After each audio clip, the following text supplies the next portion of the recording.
Okay, I didn't really get to go over performance optimization in great detail on Friday when few of you were there anyway, so I'm going to do it here today.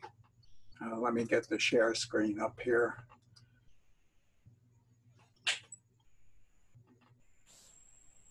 Okay, so performance optimization deals with a number of different things, one of which I've mentioned before, the caching of components. This is something one does in coding. It's things like doing a get component in an update loop, a loop that's triggered very often. And so instead of in the update accessing the transform.translate, instead in the awake function, we're going to catch a cached copy of the transform, which we would then use in the update function. This is a minor thing, but it does make a difference. Here, when we're asking for the transform, it has to go out and find the object, find the transform, and then translate it.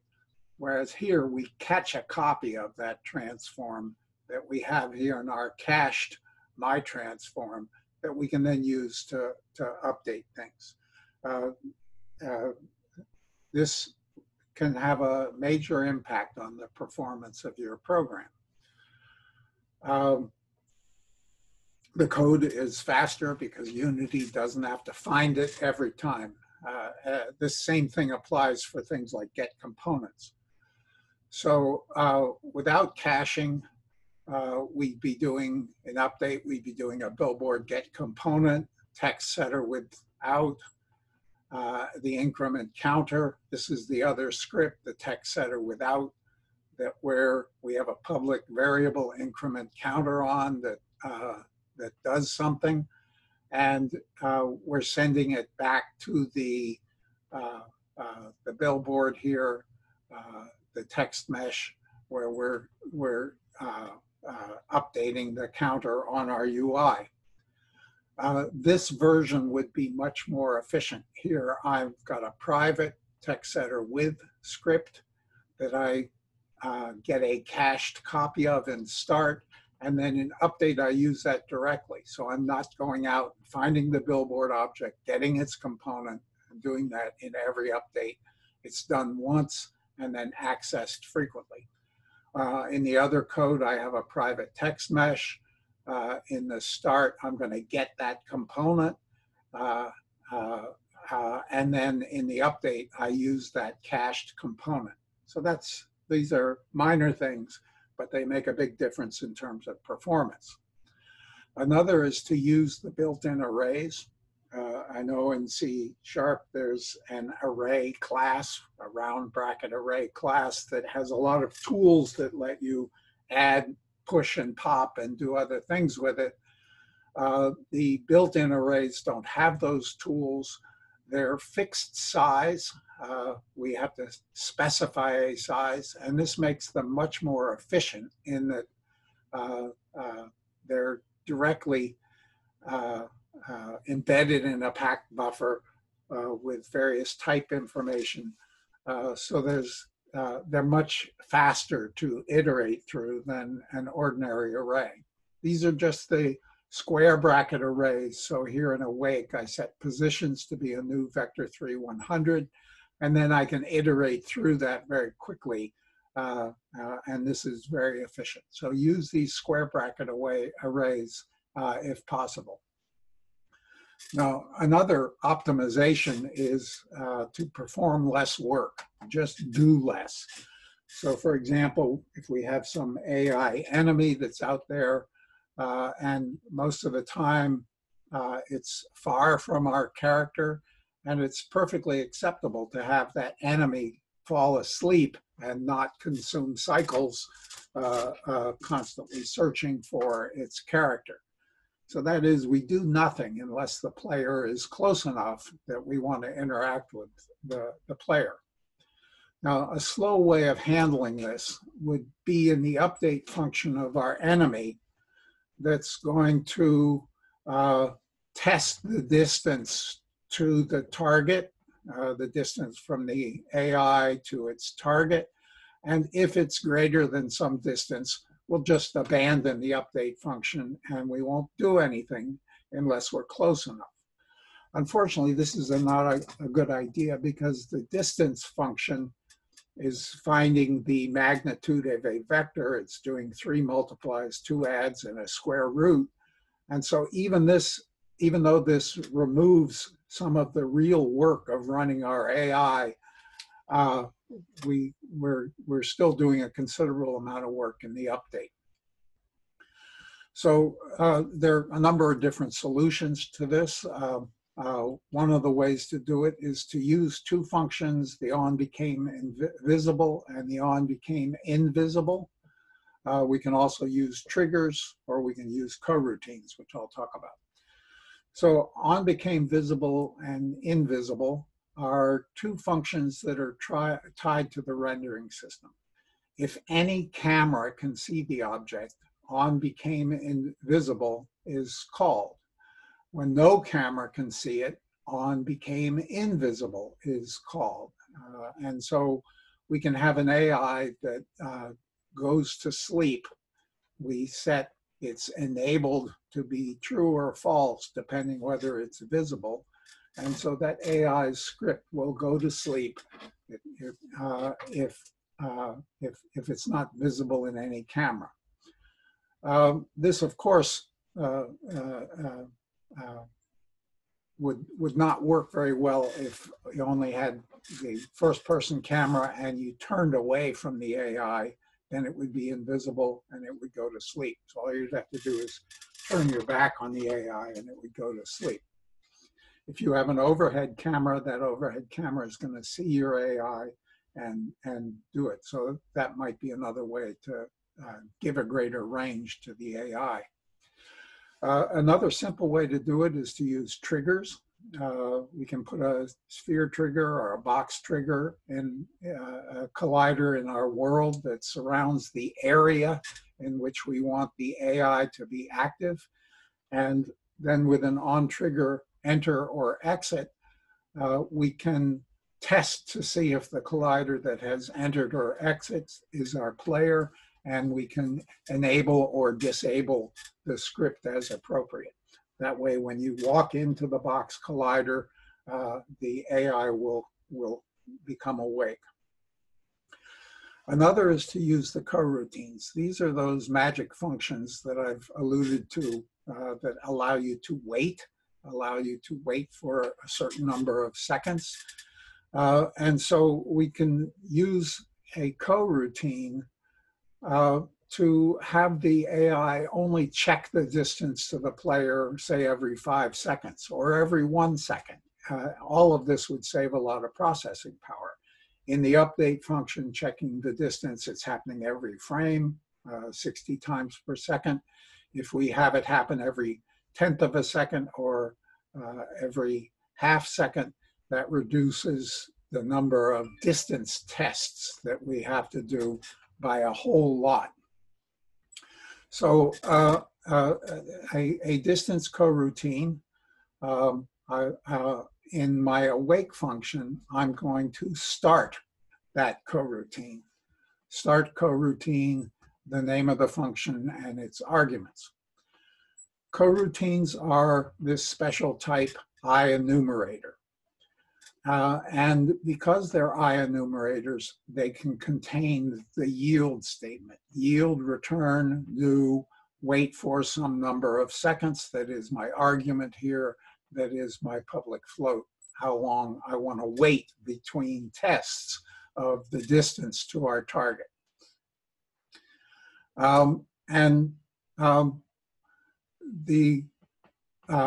The my distance routine is in a while true loop, so it's spinning continuously here, waiting a certain number of seconds, testing the distance, and then presumably doing whatever it is it has to do if it's within a certain distance of it. So here's an example of that. Here's an example of that. I have a distance tester that's doing it every frame. That's the update here that's continually testing my distance. And I have the coroutine version that's doing it every so often. And I have the little line, the draw line that's showing the vector between my character and my and the target.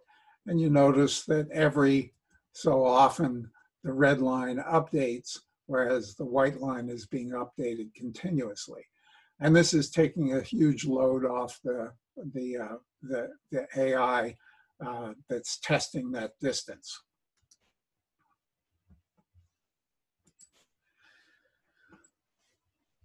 So as you're writing game code, you often see something in your update function.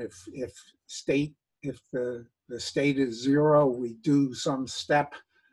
We update the state to state 1, and then we return. And then the next time we come through the update function, state is 1, so we do step 1.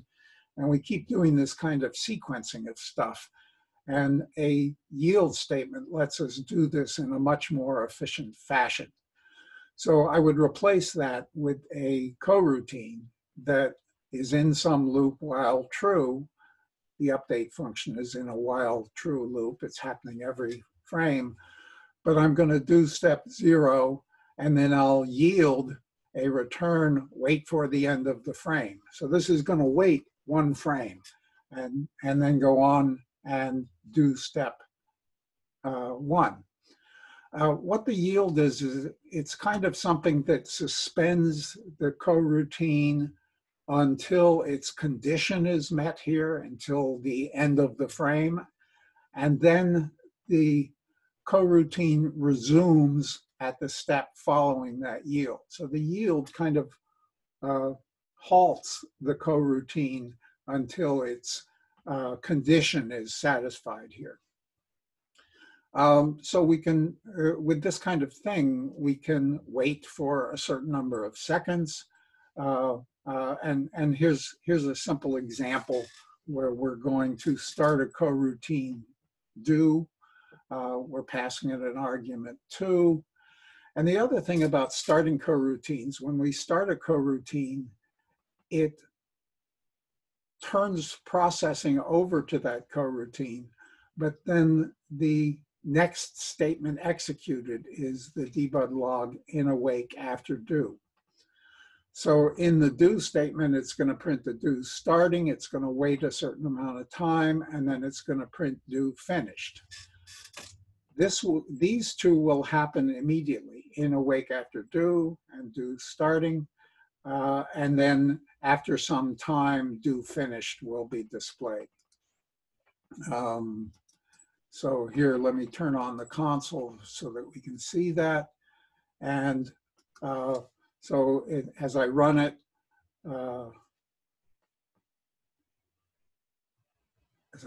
first the do starting and in awake after do, those first 2, and then later this do finished 2 seconds later is triggered.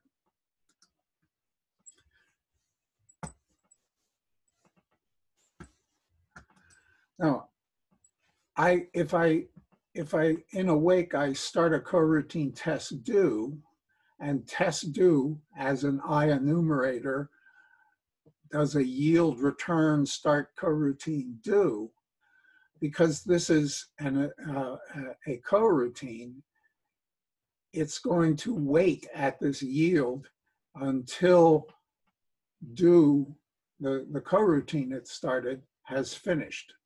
So this is an example of chaining a coroutine. We have a coroutine that's calling another coroutine. The do is essentially the same. It displays it starting, it waits a certain amount of time, and does it finish. What's different here now is that this thing is going to, because this is a coroutine, this is going to wait here until start coroutine do is done, and then it will print in awake after do. So this version now is going to show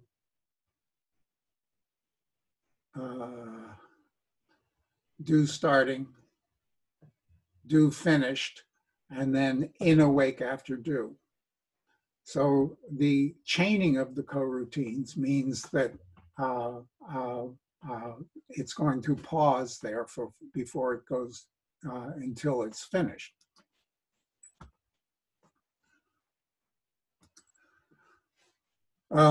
There's some other examples that are similar to it. No, anything can be a coroutine except the update functions. They can't be coroutines. I believe start can be a coroutine. I'm not sure about awake, but start can be a coroutine. Update and fixed update can start coroutines, but they won't yield, they will continue on after they've started them. Some of the conditions that we can wait for seconds, we can wait for seconds real time, we can wait for the end of the frame, or we can wait for a fixed update, and they're wait until and wait while.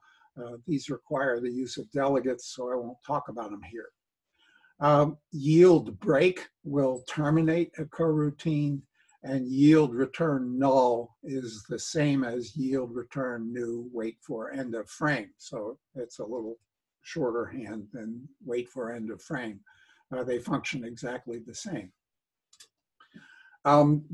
These two examples are essentially the same as the do examples that I showed you. They print and wait. So a coroutine suspends its instruction until the yield instruction finishes. So here in this start, I'm starting a coroutine. It's gonna display before wait print finishes because it goes right on and does this. The IEnumerator waits a certain amount of time and then prints its statement.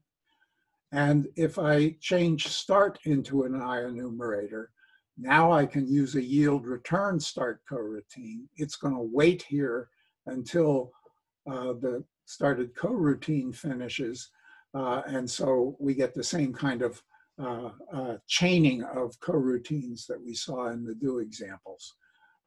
They're both here, wait print 1 and wait print 2, that I'll let you play with yourself. The coroutine can be paused at any point using the yield statement. Whatever the yield return is specifies when the coroutine returns. They allow us to model behavior over several frames or over some kind of time interval. Start coroutine itself returns immediately. If you start a coroutine, it continues on to the next statement. However, if you're using a start coroutine in a coroutine, you can yield that coroutine and it will then wait until the coroutine is finished. In most cases, we use the start coroutine where we pass the function as an IEnumerator. There is a string method where you can start the coroutine as with a string name. If you do this, you can then use stop coroutine. Invoking it with a string, I start coroutine do something with its argument, and then I wait 4 seconds, and then I can stop the coroutine do something.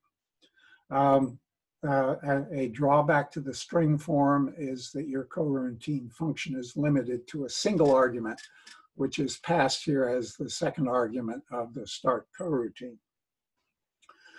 So my do something coroutine can have a spinning loop where it does something.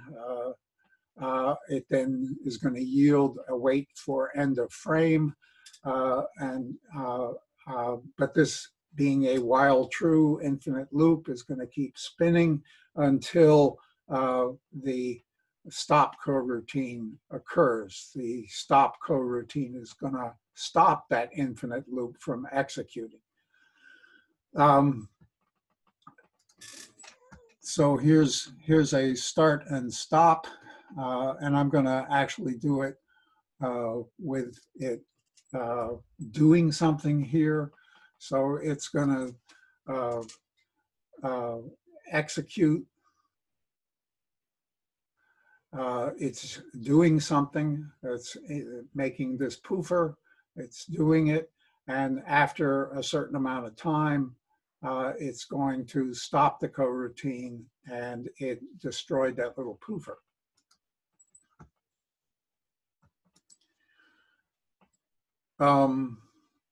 There's an alternate approach where you can make a variable CO that is of type IEnumerator, that is the function do something with its interval, and I can start the coroutine CO, wait for a certain amount of seconds, and stop the coroutine CO. This works fine. It behaves exactly the same. And here's yet another version that seems to work. We can make a coroutine CO that is the start coroutine do something, wait a certain amount of time, and then stop that coroutine CO. These three methods all work exactly the same way. So that's coroutines. I'll stop the share here now. That's coroutines. They're very powerful. They're somewhat non-intuitive in how they work. They're very efficient. They have very low overhead.